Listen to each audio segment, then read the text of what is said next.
Yes, bienvenue à toi dans cette nouvelle vidéo. Alors, vidéo hyper importante qui va peut-être changer ta vie vraiment à jamais si tu t'engages jusqu'au bout de cette vidéo, de cette démarche, de ce défi Ikigai qu'on est en train de relever depuis déjà 23 vidéos, 23 jours à travers lesquels on a parcouru plusieurs étapes dans le passé, dans le futur, grâce à Hector Garcia et Frances Mireles et leur bouquin, la méthode Ikigai pour découvrir sa mission de vie. Je te rappelle que si tu es dans une situation vraiment d'inconfort professionnel, ou tu es dans une situation de malaise professionnel, où tu ne prends plus de plaisir à aller au travail, que tu sens comme une boule au ventre quand tu te projettes juste sur ta journée, il est grand temps de faire quelque chose et je te félicite de t'engager déjà jusque-là. Si c'est la première fois que tu écoutes ces vidéos, retourne à la vidéo numéro 1 pour prendre le chemin par le début, pour découvrir cette méthode qui est vraiment efficace puisque je pense qu'elle amène à des réflexions et des prises de décision qui sont importantes.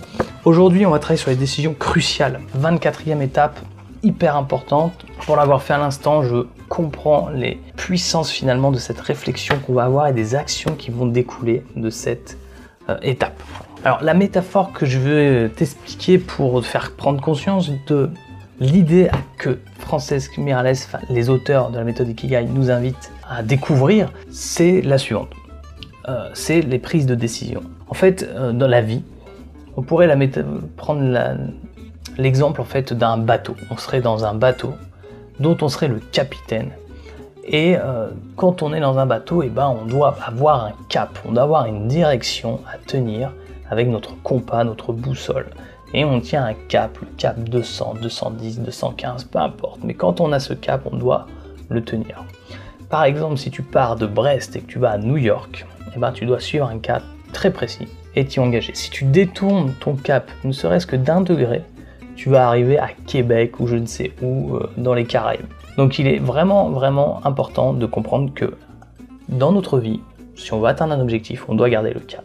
Pour autant, dans notre vie, on a des séries de décisions à prendre. Des séries de décisions qui peuvent faire dévier notre cap d'1 degré, de 2 degrés, des fois de 90 degrés. Et que ces décisions ont des conséquences sur notre vie à jamais.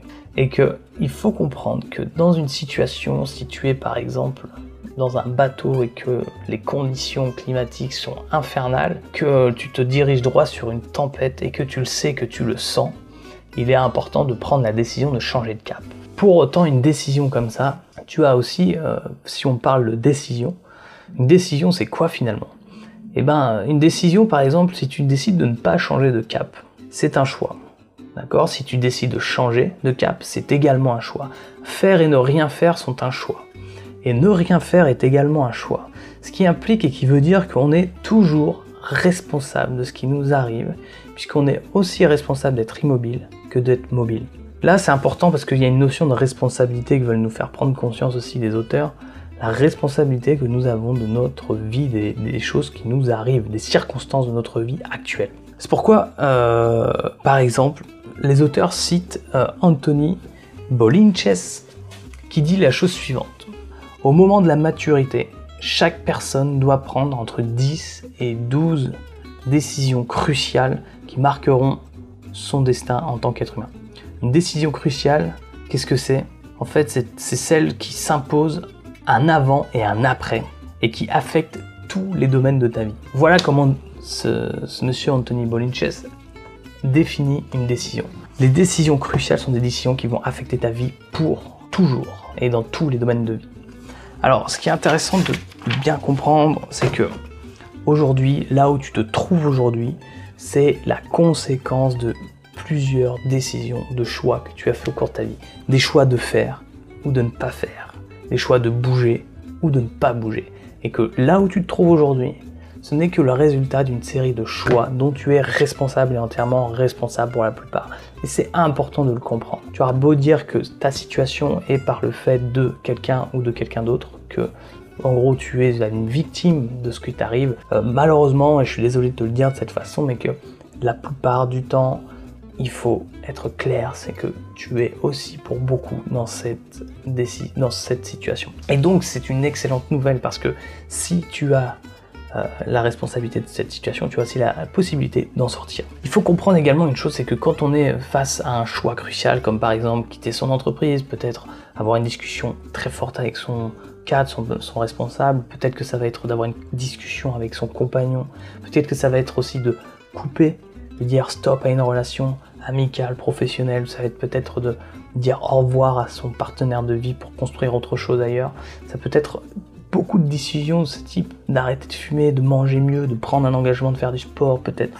Ça peut être un nombre incalculable de décisions cruciales qui vont changer le cours de ta vie. Néanmoins, quand on est face à un choix de ce type, il y a évidemment deux choses qui se passent. Soit on agit, soit on n'agit pas. Quand on agit, qu'est-ce qui se passe? Quand on décide d'agir, il va y avoir de la peur. Il va y avoir un sentiment d'inconfort, un sentiment d'inconnu, un sentiment des angoisses qui vont se réveiller. Parce que on n'est pas à l'aise face à l'inconnu, d'accord? Et c'est pour ça que l'inaction, on va trouver autre chose en face. L'inaction, ça va être un sentiment de confort. Si on ne bouge pas, si on ne reste pas, bah finalement on se sent plus en sécurité. On se sent dans une zone de certitude. Pour autant, ces deux choix ont des conséquences par la suite. Parce que si tu ne bouges pas, certes tu seras dans la sécurité, pour autant ce qui va se passer par la suite, les conséquences de cette inaction seront peut-être des angoisses, l'angoisse de rester toujours dans cette entreprise, de vivre toujours cet inconfort, de toujours se lever le matin avec la boule au ventre. Ce sera peut-être, tu auras la sécurité, mais en face de ça, tu auras peut-être de la honte d'un jour, ou du regret de ne pas avoir bougé, de ne pas avoir fait ce que tu aurais dû faire.